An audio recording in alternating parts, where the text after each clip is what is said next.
અમદાવાદની જાણીતી seventh day સ્કૂલના વિવાદિત વહીવટ વચ્ચે શહેરના જિલ્લા શિક્ષણાધિકારી રોહિત ચૌધરીએ આજે સત્તાવાર રીતે વહીવટદાર તરીકે શાળાનો ચાર્જ સંભાળી લીધો છે।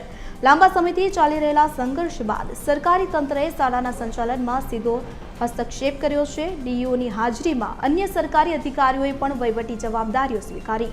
શાળાનો ચાર્જ સંભાળતા જ વાલી મંડળમાં ખુશીની લહેર જોવા મળી હતી।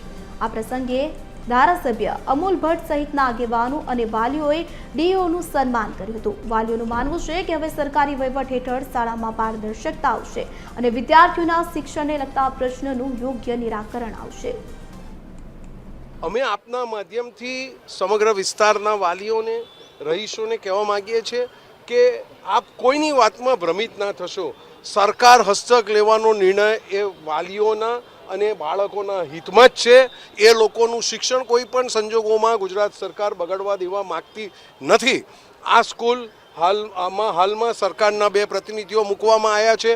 કોર્પોરેશન પાસે જમીન પાછી લેવાની કાનૂની પ્રક્રિયાઓ ચાલી રહી છે કે વહીવટી બેદરકારીઓ જે રીતે શાળાએ સતત રીતે જે કમિટીને કોઈ પણ પ્રકારના ડોક્યુમેન્ટ આપ્યા નહીં એના ઉપરથી એવું સ્પષ્ટ પ્રૂફ થયું કે સદર શાળાની આ સ્થળ ઉપર માન્યતા નથી।